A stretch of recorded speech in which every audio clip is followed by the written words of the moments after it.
नमस्कार दर्शकों, मैं हूं आपका होस्ट एंड दोस्त आर.के. शर्मा और आप देख रहे हैं जी टाइम्स न्यूज 24 लाइव। आज के मुख्य समाचार। जब इकरा हसन की अखिलेश से हुई थी मुलाकात तो अखिलेश ने इकरा को क्या कहा, जिसे सुनते ही इकरा का कॉन्फिडेंस हो गया हाई।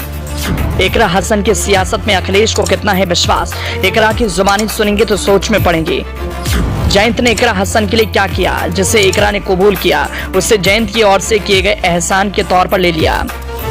लंदन से लौटी सपा प्रत्याशी इकरा हसन सबके सामने कह रही मेहनत करो, मेहनत हम अगर करेंगे तो जीत जाएंगे, रास्ते बन जाएंगे, जो सोचा है वो कर कर दिखा देंगे। अपने गांव में मेहनत करके वोट डलवाने का काम कीजिए और आने वाली 19 तारीख है, बस 2-3 दिन की बात है। उसके बाद आप और हम परिवार की तरह जैसे अब तक रहते आए हैं ऐसे ही रहेंगे।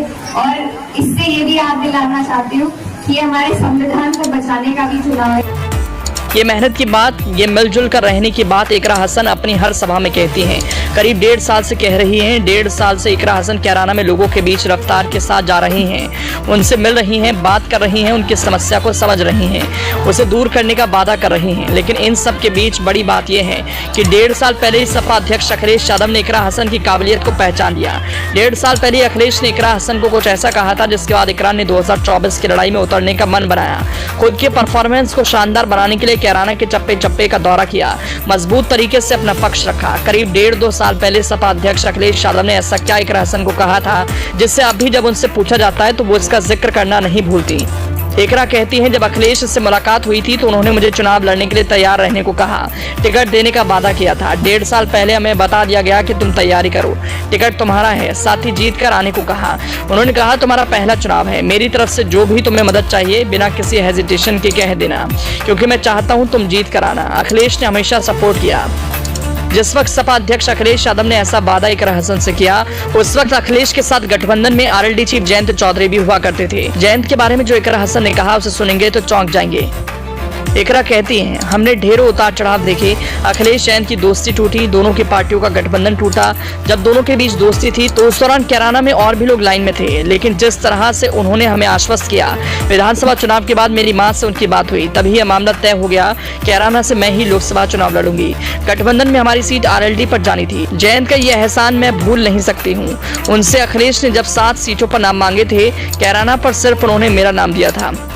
साफ है, सपा अध्यक्ष अखिलेश यादव की तरह आरएलडी चीफ जयंत चौधरी को भी इकरा हसन की सियासी क्षमता पर विश्वास था।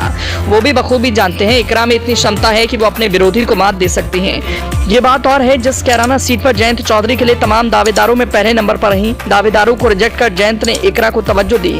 अब उसी इकरा हसन के खिलाफ वो बीजेपी प्रत्याशी प्रदीप चौधरी का प्रचार कर रहे हैं।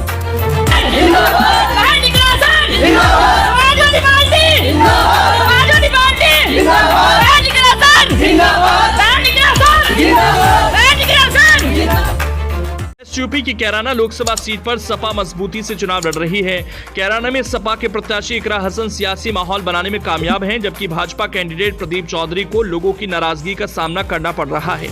7 अप्रैल को ठाकुर बिरादरी ने सहारनपुर में महाकुंभ कर इकरा हसन को समर्थन दिया, संकल्प लिया कि भाजपा को वोट नहीं देंगे। ये नाराजगी दूर करने के लिए राजनाथ सिंह खुद सहारनपुर और योगी आदित्यनाथ मेरठ में ठाकुर आबादी के बीच पहुंचे। इकरा ने लंदन से मास्टर कोर्स किया है और वहीं से पीएचडी कर रही थी, लेकिन नसीब को कुछ और ही मंजूर था।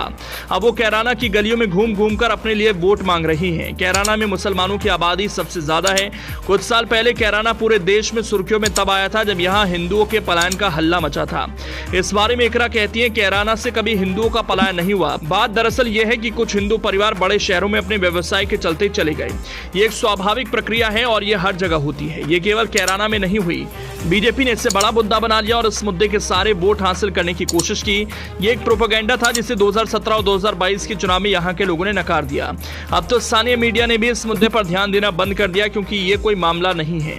कुल मिलाकर इकरा हसन ने विपक्ष की ओर से फैलाई जा रही पुरानी धारणा जिससे हिंदू मुसलमानों के वोट के बीच ध्रुवीकरण हो सकता है, उसे तोड़ रही हैं। अपनी जीत की संभावना को और पक्की करने के लिए इकरा हसन ने इंडिया अलायंस के 3 नेताओं की मांग की है। ये कांग्रेस के राष्ट्रीय महासचिव प्रियंका गांधी, सपा नेता डिंपल यादव और कांग्रेस नेता सचिन पायलट हैं। इकरा हसन ने अपने लोकसभा क्षेत्र में डिंपल यादव और प्रियंका गांधी के साझा रोड शो की मांग की है। माना जा रहा है कि इंडिया अलायंस की ओर से इकरा की मांग को स्वीकार कर लिया गया है। 19 अप्रैल से पहले प्रियंका और डिंपल यादव इकरा के साथ साझा तौर पर कैराना में रोड शो करेंगी। अब आप समझ सकते हैं जब ये तीनों एक साथ एक गाड़ी में खड़ी होकर गुजरेंगी तो कैराना में क्या सियासी माहौल बनेगा। यही नहीं, इकरा ने कैराना में सचिन पायलट के रोड शो की भी डिमांड की है। कैराना में गुज्जर वोटों की अच्छी खासी संख्या है। इकरा के मुकाबले में बीजेपी के उम्मीदवार और वर्तमान सांसद प्रदीप चौधरी भी गुज्जर जाति के हैं। यही नहीं, समाजवादी पार्टी ने बिजनौर, नगीना, मुरादाबाद और मुजफ्फरनगर में राहुल के कार्यक्रम की मांग की है। ये भी तय हुआ है कि पहले राउंड के चुनाव से पहले राहुल गांधी और अखिलेश यादव का एक साझा प्रेस कॉन्फ्रेंस भी हो।